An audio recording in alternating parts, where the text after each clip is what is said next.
Hey, thanks for joining me. I promise you I did not pick out this issue because it has Deadpool in it. And the Deadpool Wolverine movie, as of this recording, has been out for 2 weeks, I think, and is just kicking ass. I did do a whole bunch of reviews of Deadpool-related stuff because of that.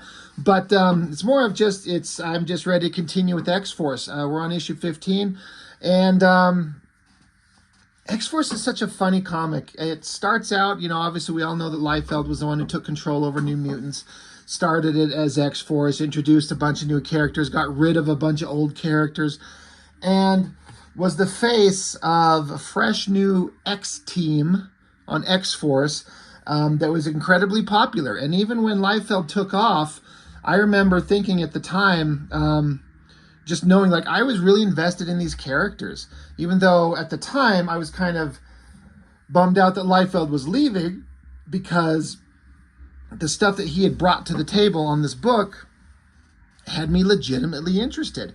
But even with him gone, I was still interested in these characters and where they're going to go and what they're going to do.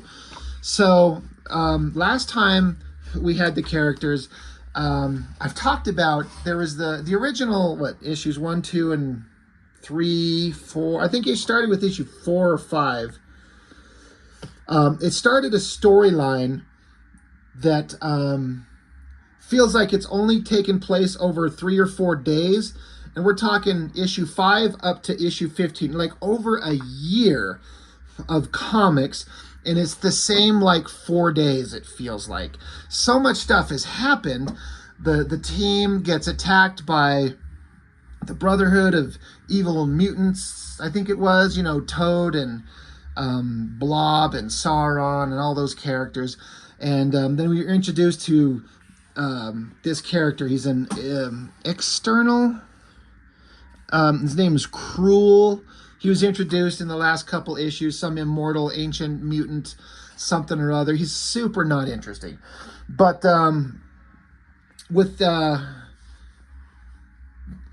the team of X-Force was attacked in their base, and then they were fighting the Morlocks, I think, as well. Mask is his name, and then Farrell's sister, Thorn, showed up, and just all these battles, all these fights. But basically it culminated in X-Force's mountain headquarters, that they've only been inside for like a couple of weeks, it seems, detonates and explodes and blows up, and Cable got separated from the rest of the team. We find out that Domino has betrayed the team, and it was revealed in the last issue that Domino, the one that's been on our team, is apparently, allegedly, an imposter, because we see what we presume to be the real Domino,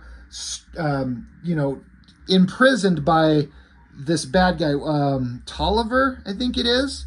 There's all this convoluted stuff going on. But basically the premise that I'm getting at is that X-Force, the team, minus Cable and Domino, Cable and Domino are separated and lost in an explosion, and the regular team thinks that Cable's dead, and Cable thinks that they are dead. And they're separated, so now it's like the kids that Cable have been building into a strong military kind of mutant fighting force are now on their own, and Cannonball has to take over and be in charge, while Cable goes about trying to solve all these problems of people that are attacking them.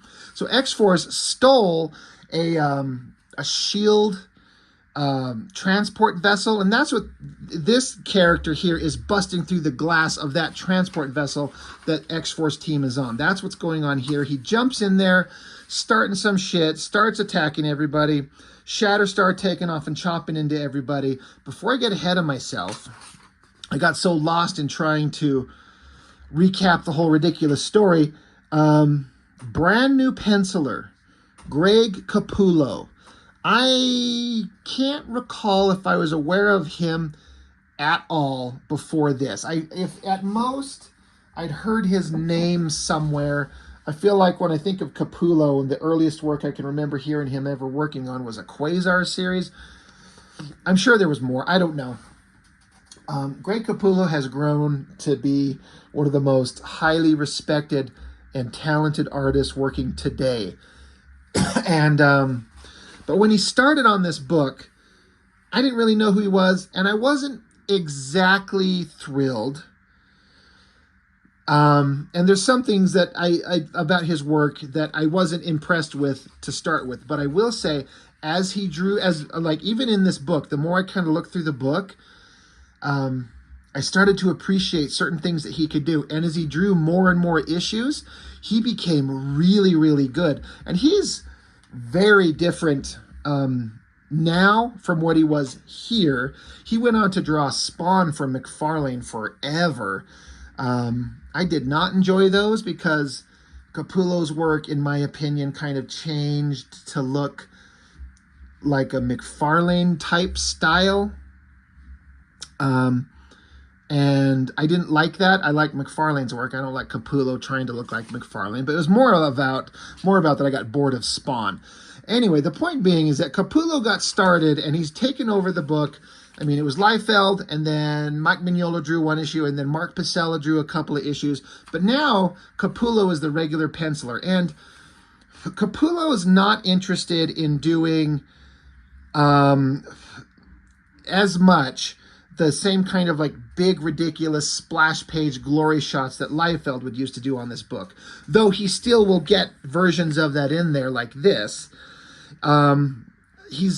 I feel like he's more interested in doing good storytelling, which is kind of his bigger focus. I mean, when you're drawing a book like this, you have to make it visually appealing, and it's there. I'm not saying that it's not, but Capullo has the ability to make a nice balance of good storytelling and exciting imagery, though he's still kind of, I feel like finding his footing as far as kind of becoming a fully formed version of who he's going to be. And he's pretty damn good at this era anyway. Like, this is all really good stuff. He does things with figures and gestures and subtle kind of body language that I think are really, really good. Like, you could see that he's going to become this incredible artist. And he's constantly posting on his Instagram, as of this recording, his pencil work for some upcoming book that he's doing for Marvel that's kind of hush-hush. I think it's a Wolverine book. I don't know. But he is God level. He's amongst the best comic artists working today.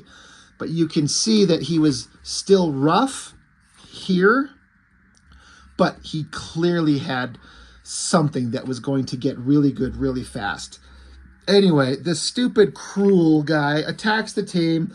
They fight him. He's a really super powerful, indestructible, unkillable mutant. So, we chop him up, we claw him up. He just beats our team. He beats us off. He's going to beat him off with both hands.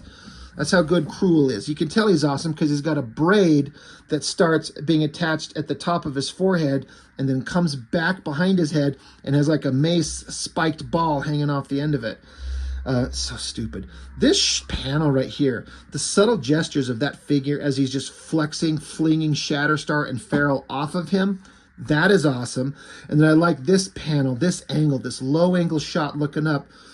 That is a good angle on that face. That is hard to pull off. And Richter, who Liefeld ejected from the team because, as I understand it, he thought Richter was boring as shit. But he's like one of the original members of the team as far as I understand. And I guess since Liefeld's gone, who is it? Nicieza writing? Maybe he just wanted to bring Richter back because he liked him. So Richter had joined up with a government team to hunt down Xforce because they were all after Cable. But now that Cable's gone, Richter's kind of siding with his old teammates again. And that's a good shot of him standing there with his hands together because he's got like vibration powers. Like he can create earthquakes. That's why his name's Richter. So that's a good shot. I like that. There's a lot of kind of subtle or interesting kind of body language and posing going on there. But they stand there. They're kind of all gathering themselves and having a little moment of what the hell is going on? Why are you here? Why are you after us? God, frickin' Cruel here is just covered in someone's blood. Who did he chop up? Probably Shatterstar, because you can chop him up all day and he can just rapid heal himself. I don't know. I'm trying to see whose blood he's got on him. Or unless it's just his own, because Farrell's ripping him up. That's probably what it is. I always like that pose right there of Cruel, even though he's a stupid character design. That's a pretty good shot. Cruel saying, Jesus, I can't speak. I am an external like you. So we find out that Cannonball is this external, this genetic line of super mutants that are like ancient and ever living and super powerful, and Cannonball is one of them. That's something that was going on. Interesting like expressions on Cannonball's face there, and look at that creepy smile on Cruel's face. That is awesome. And he's talking mad shit and he's pissing him off, and I've always liked this panel where Cannonball's had enough and he just kind of does a subtle little gesture with his hand. He's just like points and says, Rick, take care of him. And Richter's standing here with his hands together. And then this panel, you could just like hear the vibration kind of boom, just blowing the guy, ejects him out of the ship that they're in, and he's gone. So Cannonball is forced to take a leadership role. I mean, he was always kind of, for a long time, as far as I could tell, kind of like the next in line to be the leader. Kind of like, you know, Professor X has Cyclops, well, Cable had Cannonball. And Cannonball is still young, and he was not expected to be put in a position of having to be a leader of the team. But now that Cable's gone, it just kind of falls on him, and everyone looks to him, whether he wants it or not. And he kind of doesn't want it, I don't think, but he steps up to the role pretty damn good. So they're like, well, what do we do now? Like, well, we got to go find Sunspot, because that's what Cruel was talking about. Because Gideon, everyone's favorite Rob Liefeld creation, thought that Sunspot was the external, and Cable knew that it was Cannonball. So, you know, Gideon wooed Sunspot and took him off, but then discovered that Sunspot was not the external. So Gideon's been torturing Sunspot. So now they're like, you know, Gideon has him. We need to go save him.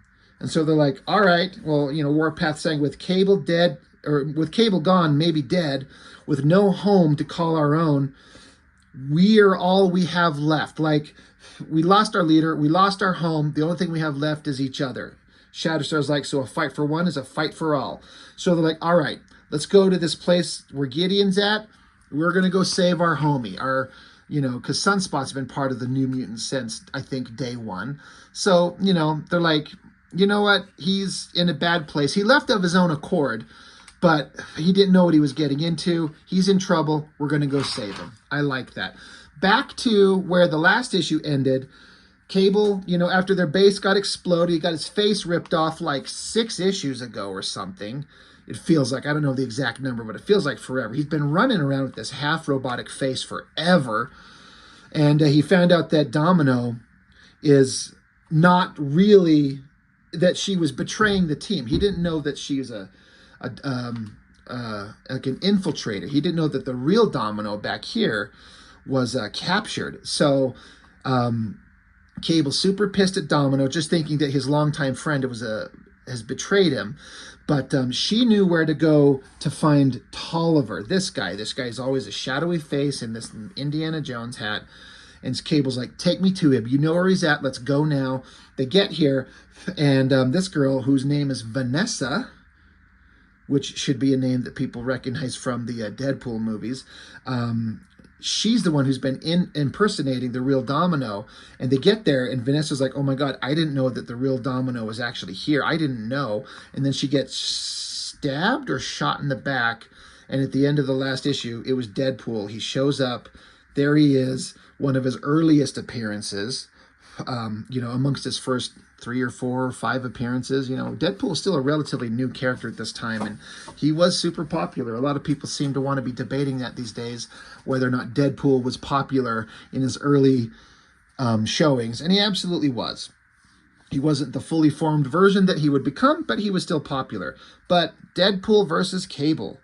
And Vanessa, the infiltrator, the imposter, on the ground, presumably dead. Tolliver saying, Deadpool, kill Cable. And so you got Greg Capullo doing really good angles, compositions, storytelling, details on that robotic face, this interesting little gun that's like strapped to his wrist. It's a really interesting design. Deadpool leaping over him and chopping his sword down to cut the gun off Cable's arm. I have to say, again, I wasn't super thrilled with Capullo's artwork at the time, but he definitely had something that was kind of interesting. But the one thing that it looks like a design choice on his part that I do not like is Deadpool's mask was always designed originally with big round black spots on his eyes. And Greg Capullo's pointed them to almost look like the Spawn mask design. And I don't like that. You know, it's like you could say you're splitting hairs, but it's supposed to be round shapes, especially like on that cover of New Mutants 98 with the introduction of Deadpool, which I've got here somewhere. Who cares? I buried it somewhere. I prefer the big black spots, and now everyone kind of got away from that. Even Liefeld himself. They were giant big round spots, but Capullo gave him points. Not my favorite. It's a minor thing. But Deadpool versus Cable, hell yeah. You know, Deadpool disarms Cable, kicks him in the face. Cable pulls out this knife, leaps at him. Big brawl about to happen. Cable looks like he just slashed. I thought he maybe slit his throat, but maybe it's just across the chest. But Deadpool's just on the ground, and for some reason, because this is a Marvel comic and we can't have these characters do things that would make sense. I mean, Cable should take this knife and just stab it into his skull and kill him. But Cable tosses the knife away. He says, no blades, no guns. Let's just punch each other to death. Like, in a situation like this, you know, it's probably just because they're trying to not be super violent. So you have to have Cable, when he completely overwhelms Deadpool like this, he tosses away the knife and starts punching him. But to be fair, he is beating the shit out of Deadpool, and Deadpool is not fighting back. Good shot of him punching him there, you know, backhanding him, big screamy face. Meanwhile, Tolliver, the guy we're actually after, is getting away. That's some really cool storytelling with this, like, little silhouette shapes of the stairs going up into the distance. You see just a little wisp of his cloak or coat or whatever, and then a shadow on the wall as he's getting away. I really like the angle on this shot of Cable punching down with the shoulders and his arm up there and Deadpool's little hand coming up as he's beating the shit out of him. That looks really good. Capullo's panel compositions and storytelling are, even at this point in this era, 1,000 miles above whatever Liefeld was doing at the time. But Liefeld was going to outsell him by about 1 billion times. It's just kind of ridiculous. But anyway, so now that Cable's done beating the shit out of Deadpool, you'd think if he'd stab him to death, he'd just be done. Just kill the guy. I know Deadpool's not that easy to kill, but still, you had him down. Like, put him into submission, lock him down, put handcuffs on him. Do something instead of getting up and going to find your girlfriend and freeing her. And he's like, Jesus, is that really you? And she's like, yeah, get me out of these restraints. He's like, I'm trying. And then she's like, oh shit, look out behind you. Well, yeah, look out behind you, stupid Cable. You know the guy that you didn't kill? You just had beat him. Well, guess what? He's back up within 2 seconds because Deadpool's awesome. But he slashes the sword. You know, Cable has to duck. But then this is equally kind of a ridiculous pose, but also awesome at the same time. It's kind of a very Spider-Man McFarlane vibe. I wonder if this is partly why McFarlane noticed Capullo, because that looks very much like a McFarlane type Spider-Man pose. And I like it, but comes kicking along, kicks Cable's head right into the wall. I always like this shot, this lower panel here where Cable, you know, turns and comes charging at Deadpool. He looks like a big, heavy bulldozer, and Deadpool's leaping around, getting away from him, using his agility and his speed. So that's a great shot, and then another good punch from Deadpool, socking Cable away. Again, Cable, if you would have just killed him. So now the tables have turned, and Deadpool's going to do it. He's got a knife at Cable's throat. He's going to kill him. But they do this thing where they cut to a panel where you're just looking at the backgrounds elsewhere and you hear the laser blast. And then it just cuts to Deadpool falling and it's like his back is on fire. His outfit, his clothing is ripped open and he's just falling as Cable stands up. And Domino got free and she's standing there holding a gun and she blasted Deadpool, saving Cable's life. Good for her. I do remember noticing this female figure. It's not the best drawn. There's some weird shapes and things going on, roughly speaking. But overall, the proportions are not like this tall, gangly, kind of ridiculous, stretched out female figure like a lot of characters get drawn by other artists. I'm trying to look up this example. I have exactly in my mind right here. And when I was reviewing this book, I was talking about how much I kind of liked this pose, but very tall, skinny, stretched out, superheroic proportions. And it looks good. But here, she looks kind of like she's maybe 5'3" tall, like normal human girl height. Her legs aren't ridiculously long, and she looks like she's in shape, and she's strong, and she's, you know, a badass, but reasonably realistic female proportions. It stood out to me. I was like, that's really good. Even though it's there's some things that, like, I bet Capullo would do an amazing job now, and he's been so good forever. That's a dumb thing for me to say. Like, he'd do better now. Of course he would, but he'd be doing better forever. Like, he's so early in his career. But anyway, I hope you see what I'm talking about. Her proportions are a little bit more in line with realistic and believable, which is dumb when you're in a comic, when you got like a guy like Deadpool doing shit like this. Who cares? But Cable gets up and he's like kind of turned on it. She's like a badass. And he's like, God damn, there's nothing more right now. I'd like to do more right now than for us to go do something private, something relaxing, something only the two of us could do together. He's talking about fucking. And she's like, how about go find Tolliver and blow his head off? He's like, yeah, that's the Domino I know. So this is the real Domino. And apparently the one that we've been introduced to, I'm going to say, I guess from issue 98, the first appearance of Deadpool, Gideon, and Domino, it's not been the real Domino the entire time. That was an element I did not like, because I liked the character of Domino. I liked her. She's like an old friend of Cable. They've known each other. She's got his back, and the entire time it's been an imposter. And the real girl has been, we didn't even know. We didn't even know for sure until right now, issue 15. So it's like everything that the Domino's done with the team has been somebody else. Now, again, if it's been revealed that she hasn't been a traitor the entire time that since her introduction, and I do have that wrong, please correct me and tell me where that was ever said. But I don't think that that's the case. I think it's the implication is that she has been, it's been that Vanessa girl impersonating the real Domino since the first time we met her. So it's like, we don't even know who she is. We still have never met the real Domino. So it's an interesting story point, but it kind of makes all her appearances previous to this feel like kind of a waste. Or not a waste, but like I liked that character, but she's been a bad guy this entire time. And now this is a whole new one we got to meet.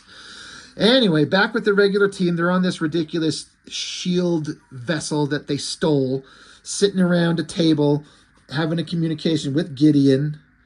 And he's like, oh, yeah, you're going to come. You want to get Sunspot, do you? Well, you can't have him, so fuck you. And so, Cannonball's like, well, you know what? We're coming anyway, and we're going to get him. That's basically it. There's more different story points going on, but who cares? Basically, the point is Gideon's challenging him. Yeah, you can't have him, and they're going to come get him anyway. Back to where this research facility is, where they're torturing Sunspot, and he's been being tortured for several issues now. The poor guy's just getting zapped with energy, whatever they're trying to do to him. They're just torturing him. But the team gets here, and then we do, a thing that I just associate with, this is something Liefeld liked to do. He did a lot in X-Force. The team of heroes jumping out of a jet, falling through the sky to some kind of base that they have to infiltrate and fight. Goddamn, this happens a lot. But it's Cannonball, it's Warpath, it's Siren. They bust through everything. They start kicking ass everywhere, smashing things. They're going to save their friend. There's some stuff that was... These pages are a little bit less interesting. Like, they're certainly fine. But I kind of like some of the artwork and the action scenes on the Cable Deadpool fight more than this. I think Capullo probably did too, honestly. But they get there, and they get Sunspot out of this machine where they were torturing him. They can basically see that his powers, however they work, it's solar-based, it's energy, and he's charged up to like this hyper level where he's about to explode all of this energy. He's going to kill everybody. So Cannonball, being a badass, being a friend, being a leader, grabs him and rockets up into the sky. And he's like, I'm getting us away from civilians. And, poor Sunspot, he's just been suffering. He's like, just let me go. Just drop me somewhere. I feel like I'm going to burst. And Cannonball's like, I'm not going to leave you alone. I'm not going to abandon you. And then giant explosion. Now, Cannonball, the whole shtick with him is that, as he tells us in his southern drawl, he's like, I'm not invulnerable while I'm blasting, is how they say it. Basically, whenever he's using his powers to, like, rocket around, he's basically invulnerable to harm. So it was a good idea for him to take Sunspot up, and Sunspot explodes. And they're like, holy shit, is he fucking, are they dead? Which would have been another hell of an interesting story point if just suddenly Cannonball's gone too, and this group of clowns is left. Who the fuck would be the team leader here? Shatterstar? Farrell? I mean, Boom Boom's the next most senior member, and maybe Siren, but she's barely a member of the team. That would be an interesting story of what these idiots would do together with no leader. Can I do an issue of What If, please, Marvel, and let me do that story? But basically, Sunspot just had to expel all that extra energy. Just deplete it, get rid of it. Boom, like you got gas and it's built up inside you, and you have to go find a room where the hot girl's not at, and you can just let it go, and you feel light as a feather. You're like, oh God, I've been hanging on to that forever. That's what he had to do. And now he's tired, he's barely alive, but he is alive and he's okay. So they're like, okay, we've got him. Boom Boom's making out with Cannonball. She's glad that he's alive. And now they're like, now Shatterstar's like, well, they said we got to get Sunspot to the medical bay on the ship. And then Shatterstar's like, well, then what? Do we take the battle to Gideon? Do we try to find Cable and Domino if they're alive? What are we going to do next? Guthrie, Cannonball, they're all looking to him for direction, and he's just like, I don't know. And I like that as a story point. Like, they're kind of lost. They don't know what to do now. And they're all looking to him for direction. Again, imagine if he's gone. What do these dumbasses all do? They're a bunch of stupid idiots. With no leader, the shit these guys could have all gone into. I can see Shatterstar trying to take over because he's got a big old ego. He's like, I'll lead us. But I like the story point. What do we do? I don't know. Cut back to, Cable and Domino. They're taking off, going after Tolliver. Tolliver's getting away, jumping into a helicopter. They jump after him. Big, giant, thick-ass legs here. I don't like the big, thick legs, but I do like the top half of this figure. The face, the arms, and everything. They're not going to let Tolliver get away, so they grab onto the landing rails of the helicopter. It's taken off into the sky, but Cable's telling Domino, look, they're going to shoot at us. This is going to go bad. I want you to get out of here. She's like, fuck you. I got more reason to want to kill this guy than you do. And he's like, look, but you might die. We're getting too high. This chopper's never going to land. If you don't jump now, you'll never survive the fall. And she just kind of stops and, processes that information for half a second. And she jumps. And he says, find my X-Force team. Help them through this. Tell them I'll be back. I'll be back. So she gets away. Bad guys start shooting at him. He zaps with the lasers out of his little robotic arm. There you go. Blows up around the helicopter. Gets up there to Tolliver. They're having finally a face-off. Cable screams at him, says, consider my debt to you paid off. And then, boom, the helicopter explodes. Now, Cable falls. And I have always liked this shot because he contacts his... he's got a... I don't know if it's been revealed yet that it's a giant space station. It definitely gets revealed later. I don't think we've seen it. But we know that Cable has this headquarters that he keeps secret from everybody. That's part of his future technology. That's this big... some kind of headquarters he just kind of sneaks off to at times. And there's a robotic kind of AI he refers to as Professor. So his Professor body slide by one. So I always like this panel as he falls down, and before he hits the water, he teleports away, the flaming wreckage of the helicopter in the ocean. And we see Tolliver's outfit, including a mask burning, implying a mystery of, I've never seen his face anyway. To show that he had a mask on, concealing his identity in the first place is like, well, I didn't know who he was anyway, so I could see his real face and still not know who he was. Cut back to Domino. Capullo chose kind of a naughty little bent-over shot with her ass just sticking out there waiting for love. But she's crawling out of the water, and she says, find Xforce, help them, you'll be back. Okay, Nate, I have no idea what you're saying, no idea what the fuck you're talking about, but I'll do it. So again, it's like I'm saying, like, Domino's going to go back to be with the team, but this version's never, all the adventures we've seen with her for, 15 issues of X-Force and issues 98, 99, and 100 of New Mutants is not this girl, so it's like it's all for naught. But she's going to go find X-Force and help them to honor Cable's, what she thinks might have been his last request. She probably thinks he's dead. Cut back to Deadpool. He's pulling himself together, because, he doesn't die very easily. He turns and looks, and Vanessa, the imposter girl who was presumed dead and was lying here on the ground way back at the beginning. We just thought she was dead. Deadpool turns and looks, and there's a trail of blood, and she, skulked off and dropped into the water and is gone. And he's like, where'd everyone go? Hey, Vanessa, you got away. Cool, no prob, babe. There's always tomorrow, and Deadpool teleports away, so he's gone again. Now, we get back to Cable. He's at Greymalkin, is what this thing is referred to as. And it's his big headquarters. He tells the computer to prepare, basically to patch his skin. He's been running around with this half-robot face for so goddamn long. He gets in this thing, and he's fixed up. His skin is patched up. The computer says the children are safe. The real Domino is free. Tolliver will no longer be a problem. Cable's like, things haven't worked out the way I thought it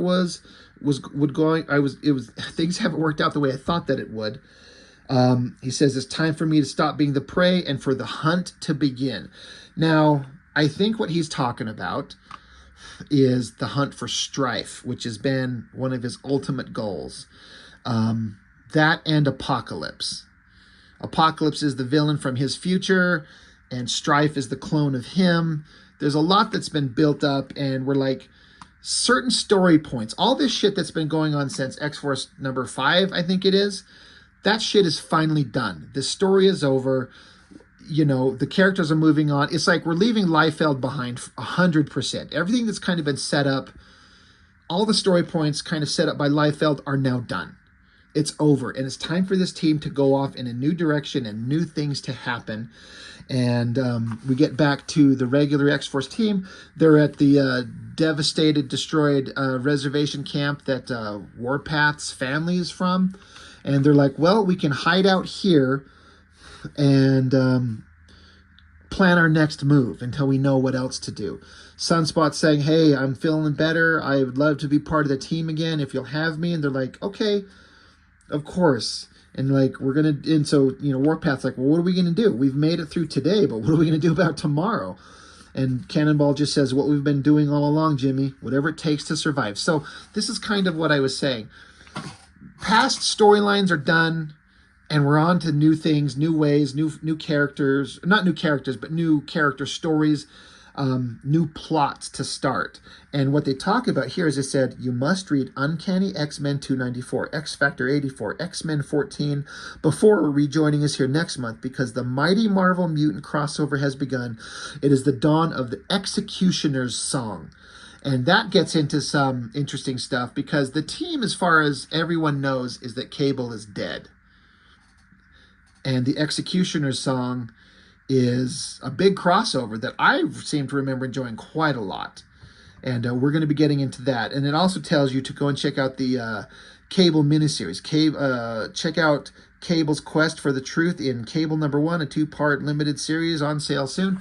That was something that Liefeld was going to draw, but he ended up, going to do Youngblood and Image Comics and getting shit canned from Marvel. And they gave it to John Romita Jr., which I have reviewed. It's a good series. If you were into Cable at the time, we knew very little about him, but he was very interesting, and you get some kind of backstory to the character, which was a good lead into the Executioner's Song. So it was a good, it's a good miniseries, and I just seem to remember really enjoying these books and the stories. It was a fun time, and Cable was interesting as hell. He was way more interesting than Deadpool at this point, but of course that's certainly changed around with the movies making Deadpool hyper popular. But we're on to new things finally, and we've got Greg Capullo on as penciler, who's just, by the time I got to the end of this issue, at first I was not super excited, but I was like, he's got something. And he just gets better and better. And X-Force became this really interesting comic, in my opinion. It was kind of interesting before, but kind of wandering around a little bit weirdly under Liefeld's kind of direction. And then these writers had to come along and wrap up all those weird story points and then give the book a little bit of a direction. And I think that's kind of what happens as things go on into the future here. So, X-Force remained interesting for a long time. And this is a fun book, and Greg Capullo was a badass. Even in his early days when he was still, forming who he really is, he was pretty epic, and I dig it. So that's all I've got for now. X-Force 15, I hope you enjoyed this. I enjoyed revisiting this book actually a lot. I kind of hadn't seen it in years, and it was nice to kind of revisit all these cool things that were in this book, and I'm kind of excited for things that are coming. This was some fun time in comics, and I was enjoying the hell out of it at the time. So that's all I've got for now. Thanks for watching, and I'll see you next time.